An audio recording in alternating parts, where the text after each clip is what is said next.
السلام علیکم دوستوں، امید ہے آپ سب خیریت سے ہوں گے۔ آج ہم جانیں گے حضرت علی رضی اللہ تعالی عنہ کی بہادری کے بارے میں۔ حضرت علی رضی اللہ تعالی عنہ کا ایک دفعہ مقابلہ ہوا ایک بہت بڑے جنگجو کے ساتھ جس کا نام عمر ابن بد تھا۔ یہ مارکہ غزوہ خندق میں پیش آیا، اور یہ قصہ کچھ یوں ہے کہ ابن اسحاق کہتے ہیں کہ عمر ابن ود ہتھیاروں سے پوری طرح لیس ہو کر باہر نکلا اور اونچی آواز سے پکارا، مقابلے کے لیے کون آتا ہے؟ حضرت علی بن ابو طالب رضی اللہ تعالیٰ عنہ نے کھڑے ہو کر کہا، اے اللہ کے نبی، میں اس کے مقابلے کے لیے جاتا ہوں۔ آپ نے فرمایا، یہ عمر ہے، بیٹھ جاؤ۔ پھر عمر نے زور سے پکارا، کیا ہے کوئی مرد جو میرے مقابلے کے لیے میدان میں آئے؟ اور مسلمانوں کو ملامت کرتے ہوئے کہنے لگا، کہاں گئی تمہاری وہ جنت جس کے بارے میں تم لوگ یہ کہتے ہو کہ تم میں سے جو مر جاتا ہے وہ اس جنت میں داخل ہو جاتا ہے؟ تم لوگ میرے مقابلے میں ایک آدمی بھی نہیں بیچ سکتے۔ حضرت علی رضی اللہ تعالی عنہ نے پھر کھڑے ہو کر کہا، اے اللہ کے رسول صلی اللہ علیہ وسلم، میں جاتا ہوں۔ آپ نے فرمایا، تم بیٹھ جاؤ۔ عمر نے تیسری بار پھر اونچی آواز سے مقابلے کے لیے آنے کی دعوت دی، اور روایت کرنے والے نے اس کے شعروں کا بھی تذکرہ کیا۔ پھر حضرت علی رضی اللہ تعالی عنہ نے کھڑے ہو کر کہا، اے اللہ کے رسول صلی اللہ علیہ وسلم، میں جاتا ہوں۔ آپ نے فرمایا، یہ عمر ہے۔ حضرت علی رضی اللہ تعالی عنہ نے کہا، چاہے عمر ہو، میں جانے کو تیار ہوں۔ چنانچہ حضور صلی اللہ علیہ وسلم نے ان کو اجازت دے دی۔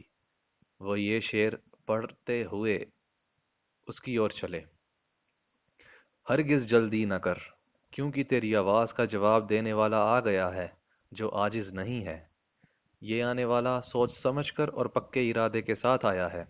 یہ بات میں تم سے سچی کہہ رہا ہوں، کیونکہ سچ ہی ہر کامیاب ہونے والے کے لیے نجات کا ذریعہ ہے۔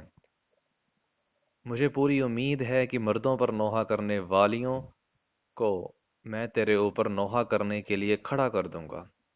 میں تجھے تلوار کی ایسی لمبی چوڑی چوٹ لگاؤں گا جس کا تذکرہ بڑی بڑی لڑائیوں میں بھی باقی رہے گا۔ عمر نے حضرت علی رضی اللہ تعالی عنہ سے پوچھا، تم کون ہو؟ انہوں نے کہا، میں علی ہوں۔ عمر نے کہا کہ کیا تم عبد مناف، یہ ابو مطلب کا نام ہے، کہ بیٹے ہو؟ انہوں نے کہا، ہاں، میں علی بن ابی طالب ہوں۔ عمر نے کہا، اے میرے بھتیجے، میں یہ چاہتا ہوں کہ میرے مقابلے کے لیے تمہاری جگہ تمہارے چچاؤں میں سے کوئی چچا آئے جو عمر میں تم سے بڑا ہو، کیونکہ مجھے تمہارا خون بہانا پسند نہیں ہے۔ حضرت علی رضی اللہ تعالی عنہ نے کہا، لیکن اللہ کی قسم، میں تمہارے خون بہانے کو برا نہیں سمجھتا ہوں۔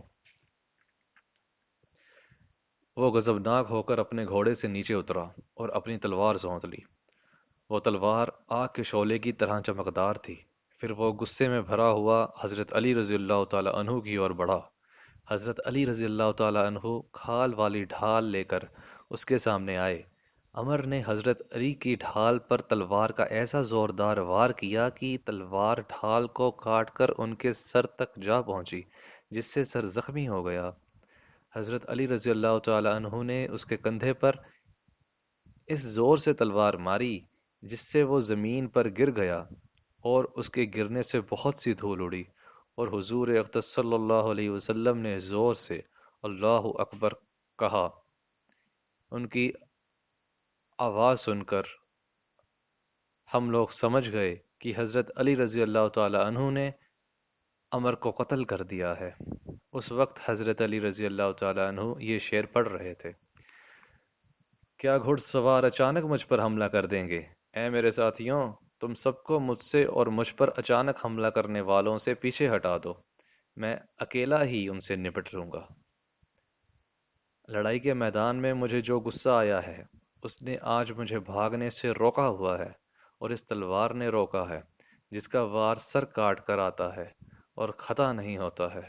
پھر یہ شعر پڑھے، اس نے اپنی بیوقوفی بھری رائے سے پتھروں کی عبادت کی، اور میں نے اپنی رائے سے محمد صلی اللہ علیہ وسلم کے رب کی عبادت کی۔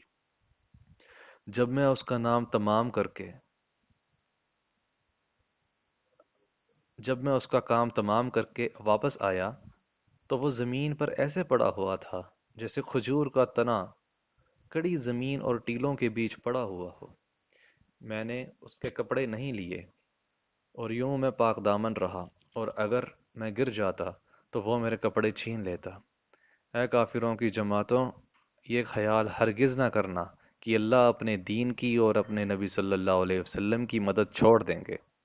پھر حضرت علی رضی اللہ تعالی عنہ حضور صلی اللہ علیہ وسلم کی اور چل پڑے، اور ان کا چہرہ خوشی سے چمک رہا تھا۔ حضرت عمر بن خطاب رضی اللہ تعالی عنہ نے ان سے کہا کہ تم نے اس عمر بن عبد بد کی جرح کیوں نہیں لی؟ کیونکہ عربوں کے پاس اس جرح سے بہتر کوئی جرح نہیں ہے۔ حضرت علی رضی اللہ تعالی عنہ نے کہا کہ میں نے اس پر تلوار کا وار کیا، اس نے اپنی شرمگاہ کے ذریعے مجھ سے بچاو کیا، یعنی اس کی شرمگاہ کھل گئی۔ اس وجہ سے مجھے شرم آئی کہ میں اپنے چچیرے بھائی کی اس حال میں جرح اتار لوں۔